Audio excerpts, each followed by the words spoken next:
Hello, and welcome back to Project Nihilum Zero. Last time, we played Sudoku with Soren, then did another Spot the Difference with Astroth. Oh, and Lilith showed up during dinner. Right, that was a thing.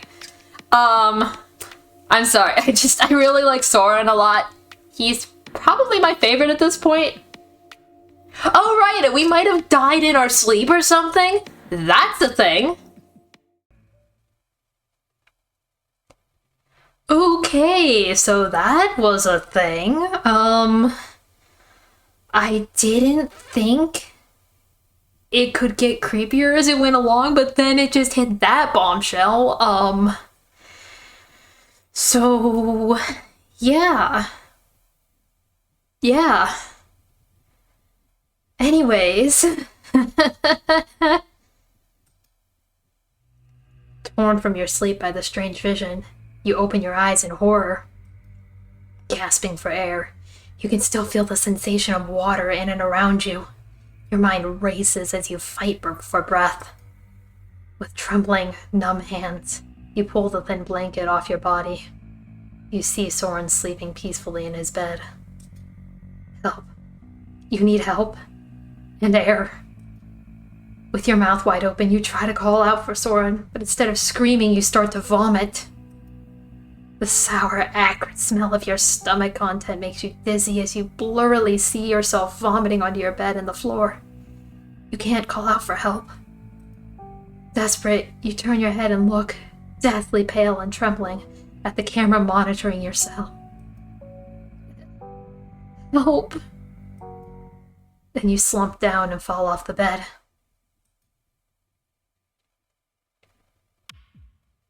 Warmth envelops you. It almost feels like you're floating. Gradually, you begin to become aware of your surroundings. You are lying on a soft bed. A warm, fresh-scented blanket keeps you warm. A loud roaring in your ears drowns out the quiet surrounding noises, but you gradually begin to realize where you are. Tired and weak, you blink and open your eyes. The bright light above you blinds you, so it takes you a few seconds to get used to it.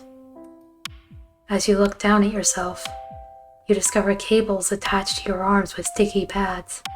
You feel some more on your chest and back. You exhale with relief. You are not dead. How about this? A fancy little cafe? I heard the cakes there are delicious. Not interested. Sure. Is it because of the place or me?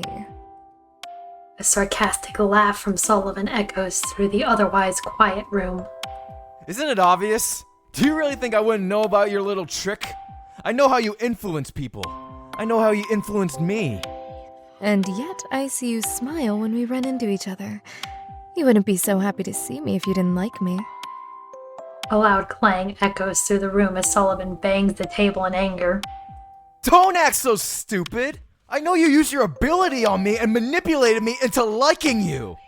And yes, at first I'm happy to see you, but then I realized those feelings aren't real.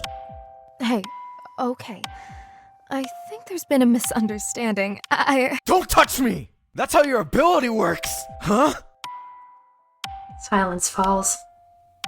You breathe as quietly as you can, hoping they won't notice you're awake. Then Charlotte continues in a less gentle voice. We'll fix that, don't worry. Get out! Get out!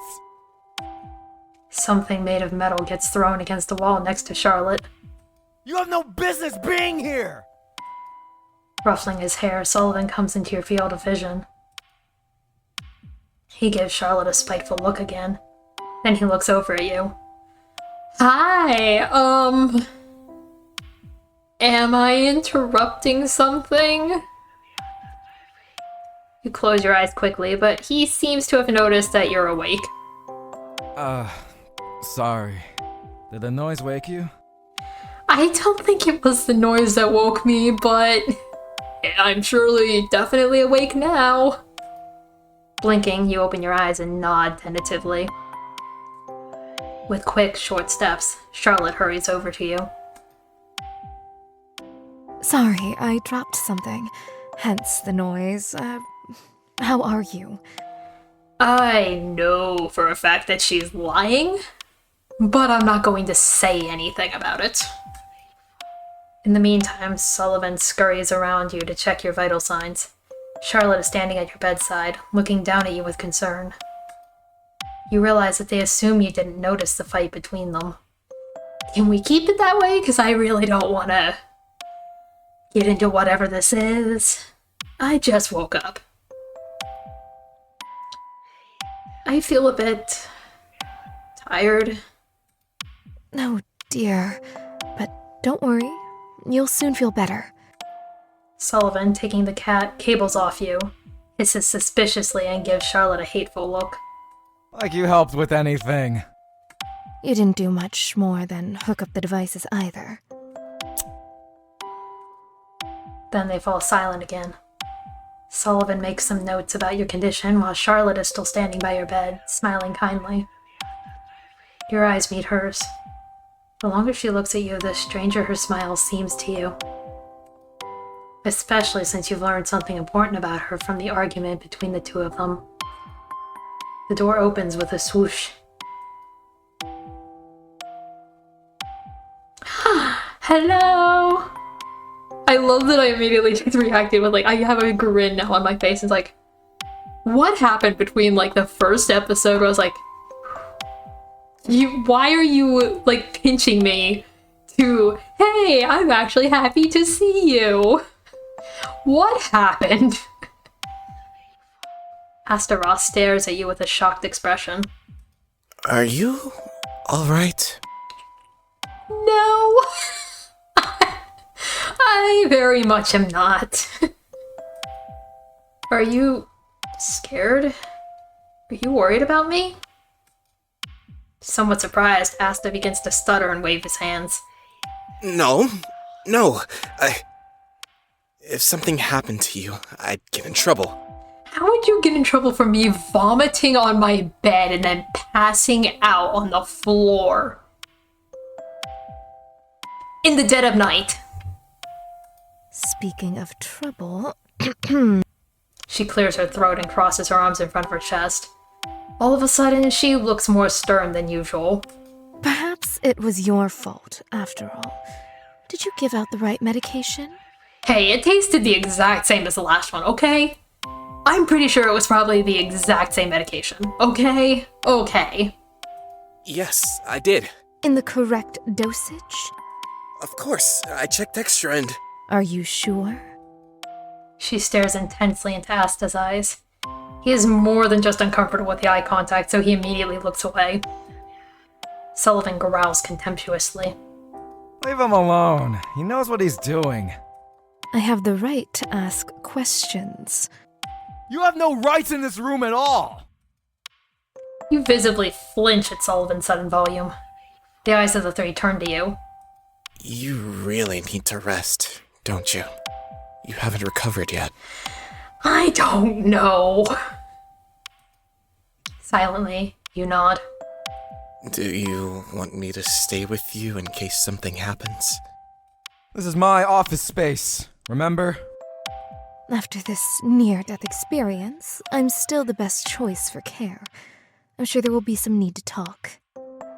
Again, they stare at you while they wait for your decision. I knew immediately what my answer was going to be.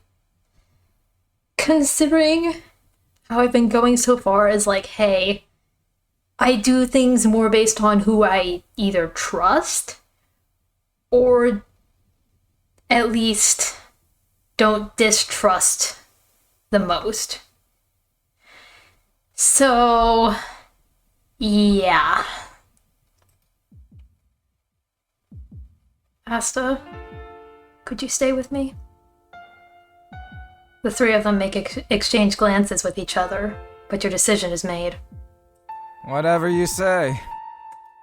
Grumbling, he leaves the room, closely followed by Charlotte, who looks as if she wants to continue the argument outside the room.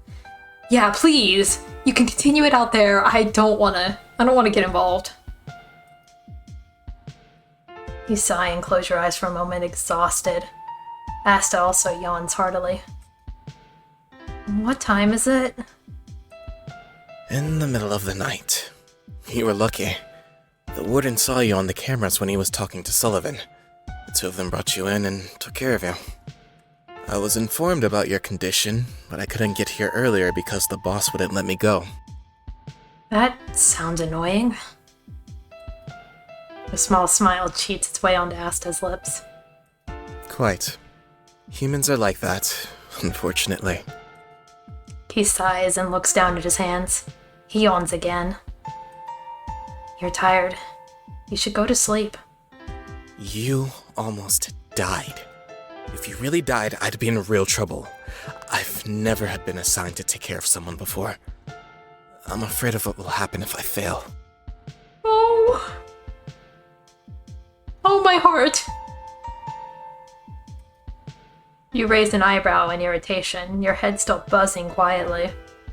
I'm going to say that irritation is the fact that my head's still buzzing, not at him. Not at him. Why? You're one of the employees here. What could possibly happen? Then you detect hidden panic in Asta's gaze as he ponders the possible consequences. You don't want to know. I don't want to leave it at that. I want to know. He yawns heartily again, then glances at you. You seem to be feeling better, don't you? You nod gratefully and smile. Yeah, at least there's not arguing across the room while I'm lying here on my not deathbed. Then I'll leave you to be taken back to your room, alright? You nod again and sit up tiredly. You look after Asta quietly as he leaves the room, swaying slightly with fatigue. The door opens again shortly afterwards, and one of the two caretakers enters. Come on, I'll take you back. Still a little unsteady on your feet, you make your way over to him and look around a little irritated. Where's the other caretaker? Sleeping. And you're not? Chatting quietly with you, he leads you through dimly lit corridors back to your cell.